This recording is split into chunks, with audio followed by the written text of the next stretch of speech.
ito na yung ating yakiniku. Yakiniku sauce. Pinapakulan na natin. Lagyan lang ng konti. Welcome to my channel. Today guys, I want to show you how to make yakiniku sauce or yakiniku no tare. Ito po yung aking mga ingredients. Garlic, 18 cloves. Marami-rami yan. 18 cloves. Apple, 1 whole apple. Pwede siguro any kind of apple. Pwedeng green, pwedeng red. And onion, 1 whole. Garlic, yan, ganyang karami. Ginger ho yan, ginger. And then, miso, 1 spoon. Mirin, 1 cup. Sake, 1 cup. Sugar, 3.5 cups. And koikuchi soy sauce, 700 ml or 3.5 cups. Pagsama-samahin natin, we're going to mix up and then i-grind natin. I-grind natin siya dito. Ang dali lang po ito. Pagsama-samahin na natin, lagay na ho natin lahat ng ingredients. Ginger. Pwede nyo nga ho palang hatiin yung soy sauce Apple. kasi marami na yung ingredients lumiligwak. Pasensya na guys. Then, yung miso. Miso. Ayun. And then, garlic. 18 cloves yan. 18. Gawin natin start.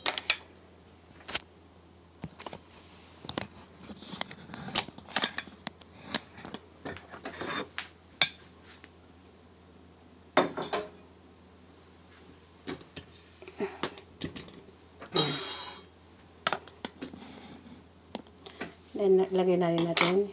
We're going to put the mirin. Next is sake.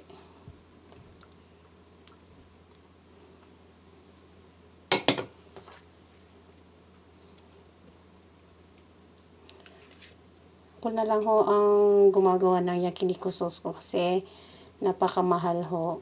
Lagi kong ginagamit dito. Napaka-useful itong yakiniku sauce. So, if you want to try, yan. And sugar. Sugar. Ay!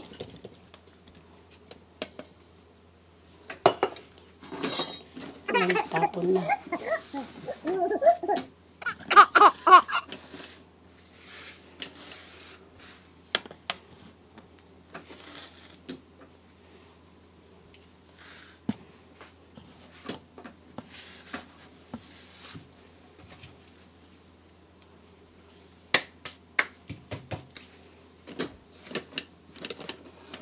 Yan yun. Koikuchi. Koikuchi ho ito ha. Ay.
Gagrind pa nga natin ulit kasi hindi pa masyadong ayos.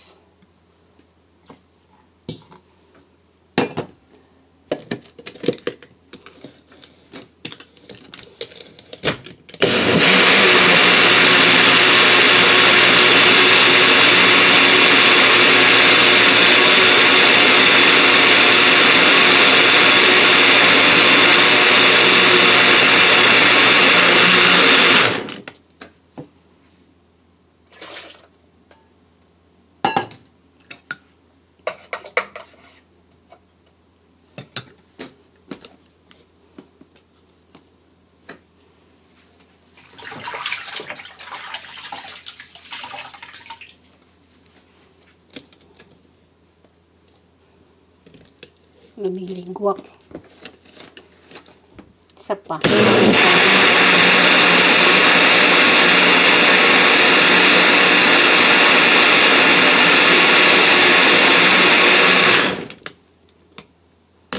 Okay na siya. Kailangan pinong-pino ho siya. Tabi muna natin dyan, ha? Ulitin natin yung kanina ulit.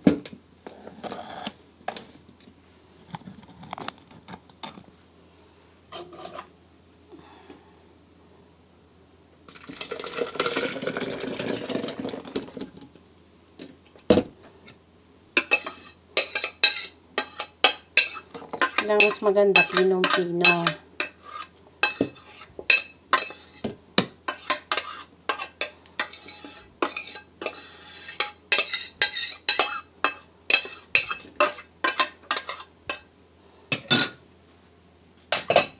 Then grind ulit. Kasi sobrang dami yung kanina.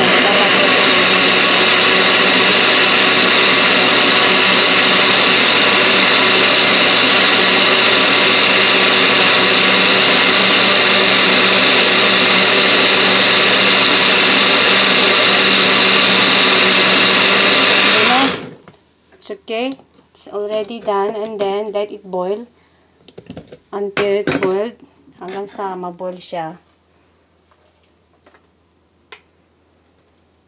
Ito na yung aking yakiniku sauce. Just boil it.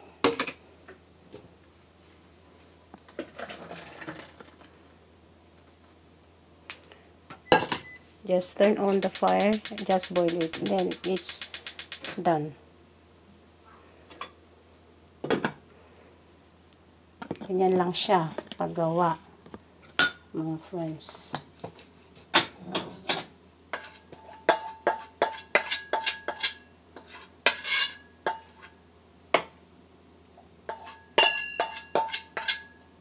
Ako na lamang yung gumagawa ng yakiniku sauce ko. Nakakatipid ako. Masarap pa. Gustong gusto ng anak ko. Just let it boil, and then pag na-boil na, okay na, patayin nyo na. Let it cool down, and then okay na siya.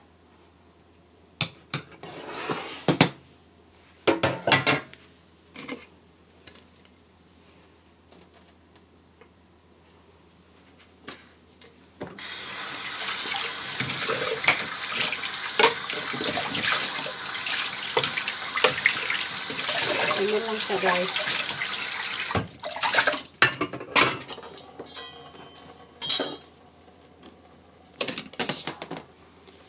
Tignan nyo yung kalat ang sauce.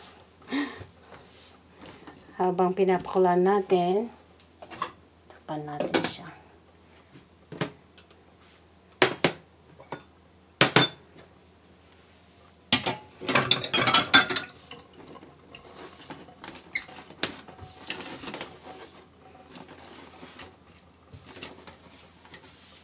Tignan nyo yung na-harvest ko kanina na gulay ko. Oh, dami. I just harvested this morning. Yan, just let it boil, mga friends. Pag na-boil na siya, okay na siya.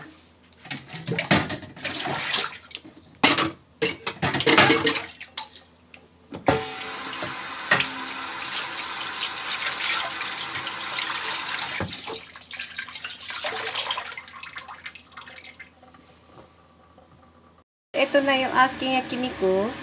Yakiniku sauce. Pinapakulaan na natin.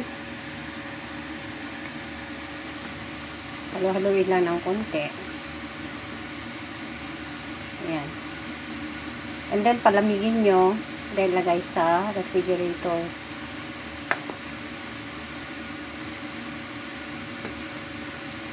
Masarap itong panggisa sa gulay. Panggisa, sauce ng karne. Yan. Napaka-useful itong yakiniku sauce. If you like this video, guys, please like and subscribe to my channel. Yan, patayin na natin. Kasi kumukulo na siya. And let it cool down. Kailangan mag-cool down siya. Yan. Okay na siya. Yan. Dan my yakiniku no sauce.